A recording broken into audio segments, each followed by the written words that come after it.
I'll just back it up a little bit. Essentially, to say that the way we can study this process of synaptic plasticity or long-term potentiation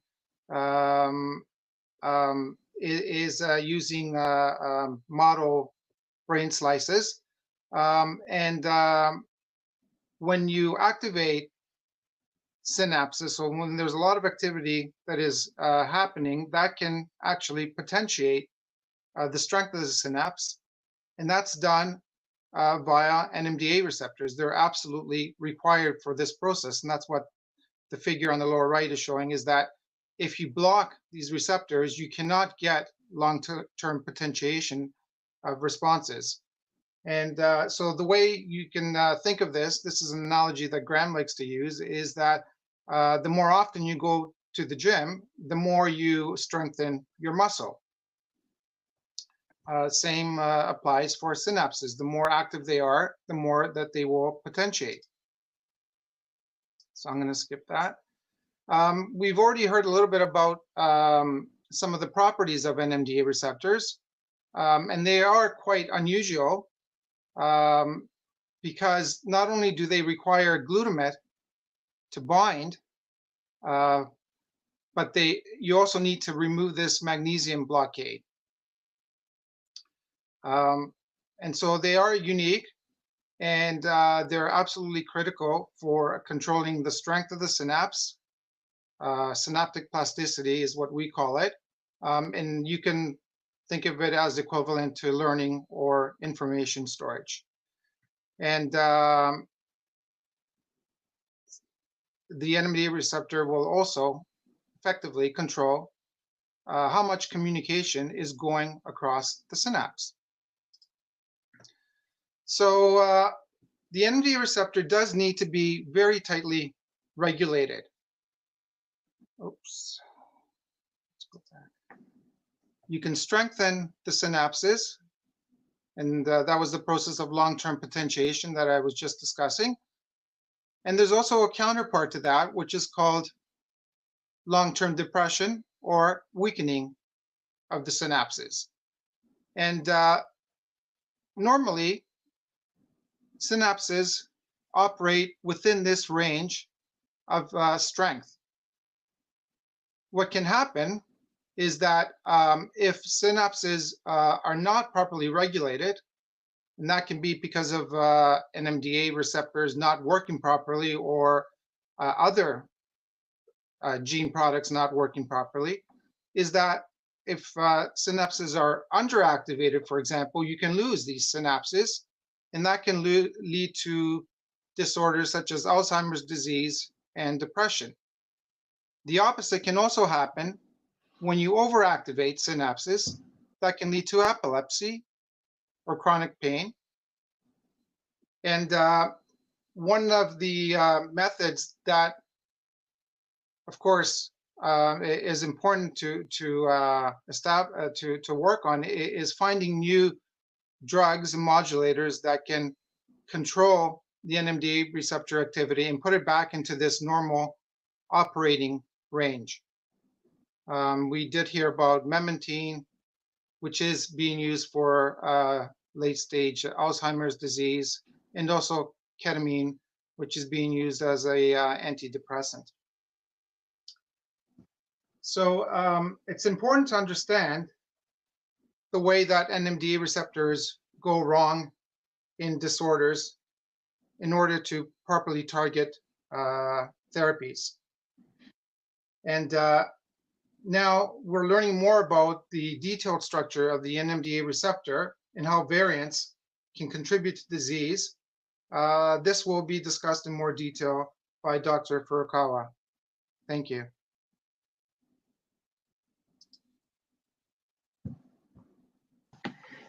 Thanks very much, John. So far, we've not had any questions in the chat, so let's carry straight on to Dr. Furukawa. Thanks. Okay. Can you hear me? Okay. Sorry. I'm just gonna share screen now.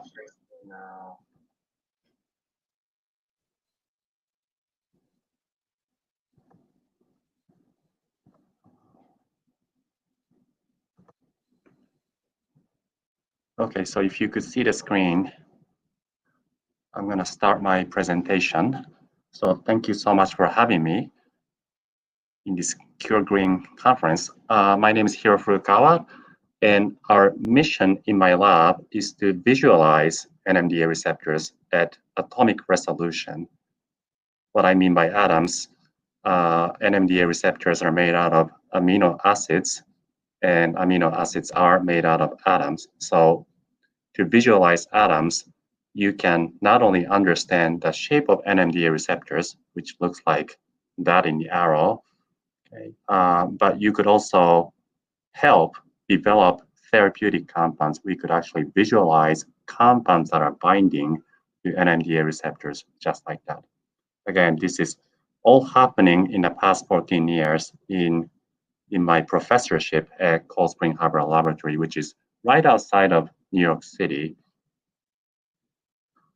As John beautifully introduced, brains are made out of neurons, as billions of neurons, and then they basically exchange information at the specialized junction called synapses, where NMDA receptors encoded by GRIN genes are located. And NMDA receptors are shaped like that. This is the representation. It's actually the actual density, or what we call the raw data for NMDA receptors. So it's the image of NMDA receptors at high resolution, where we see gluon1 and gluon2b in magenta and green, dark green, and they are encoded by a GRIN1 gene and GRIN2b gene. Okay? And we also have what we call structures of GRIN2A or gluon2A as well. All right. For that to happen, so we call this methodology structural biology. So our aim is to, again, visualize NMDA receptors at high resolution. For that to happen, we have to figure out the way to mass produce NMDA receptors. And we're not using a natural source.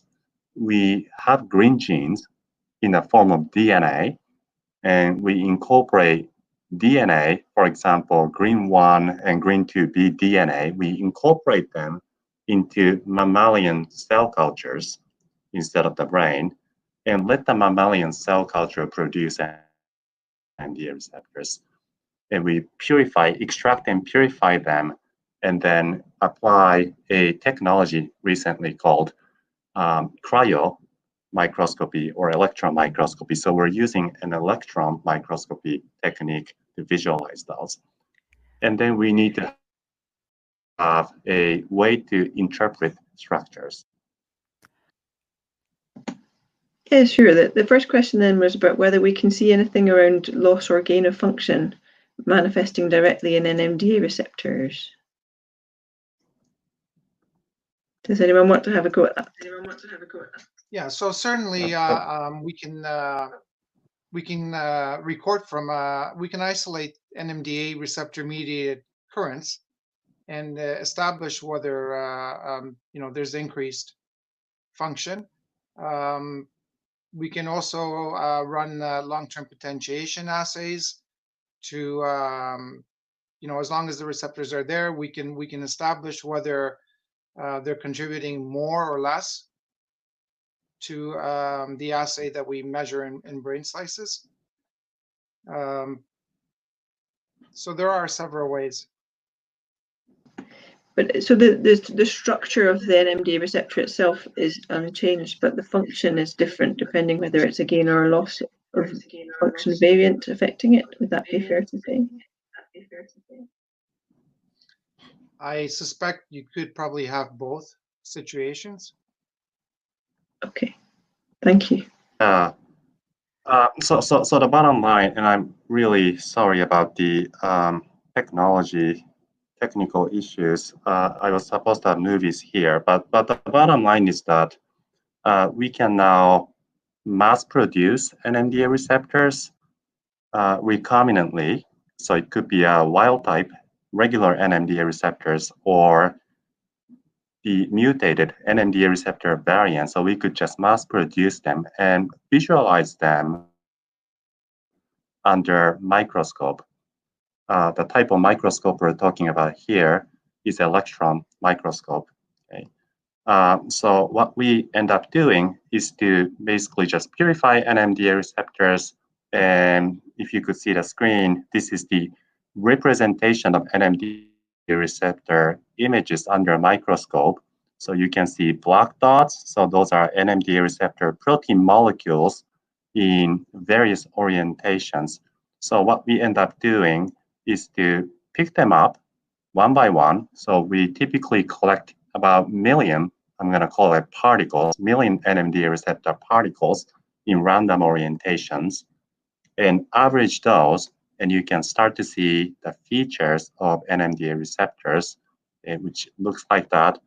And then now we can reconstruct, we call it reconstruction, but we can just take an of random orientation of NMDA receptor particles and reconstruct them into three-dimensional structures.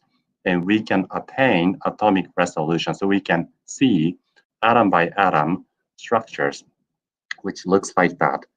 And also the key advantage is that NMDA receptors takes different shapes. We call them conformations.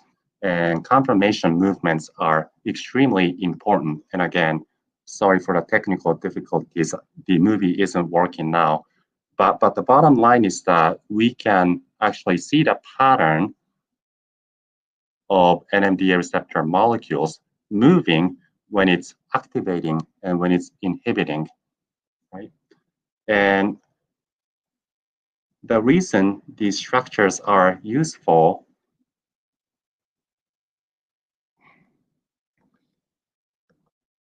is because we can now model. Oh, it's not working. Anyhow, so this is the structure of NMDA receptors. And what I wanted to show you in this movie slide was the location of green mutations. So we have the blueprint for NMDA receptors.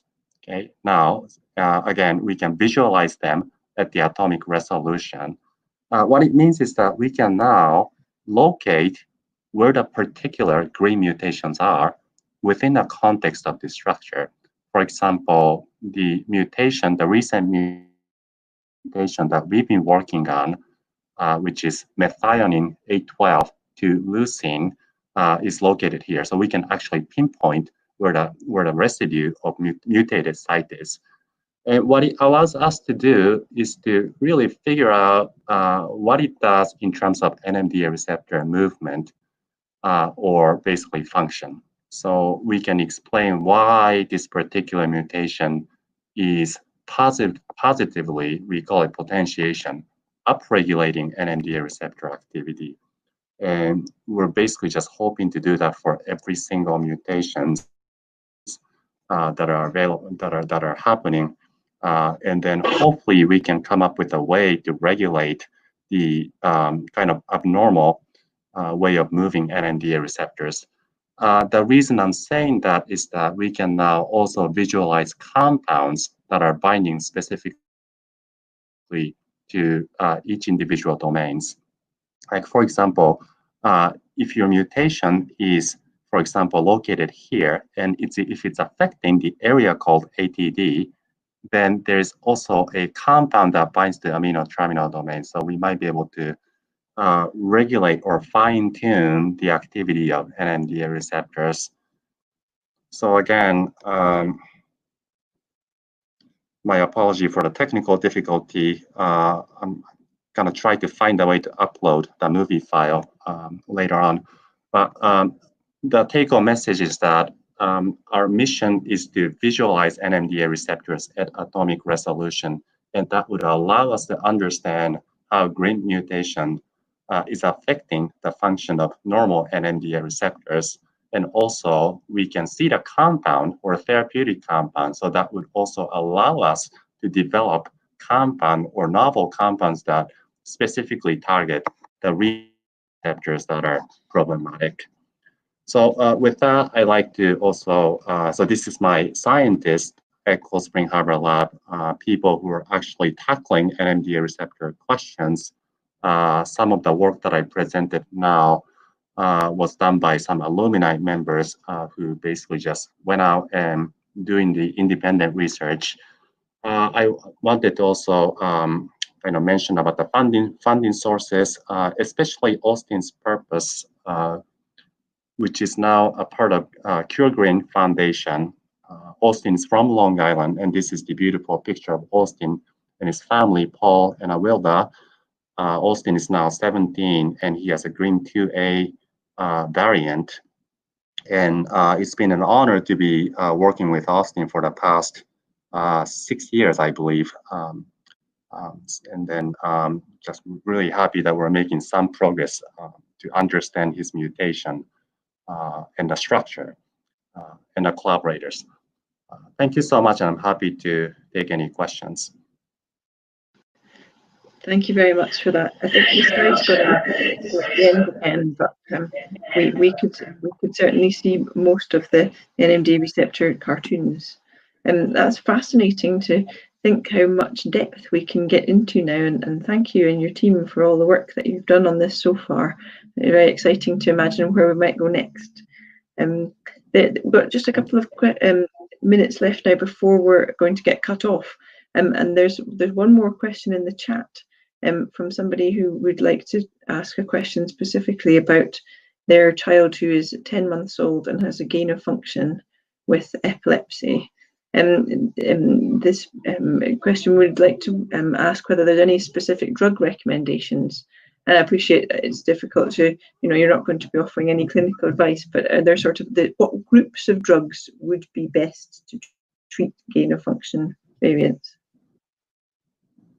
So, if I could go, we definitely have to be careful, but if it's caused by activation, overactivation, if we know that this particular mutation is causing activation or overactivation, I think the best drug to, right now is to use memantine.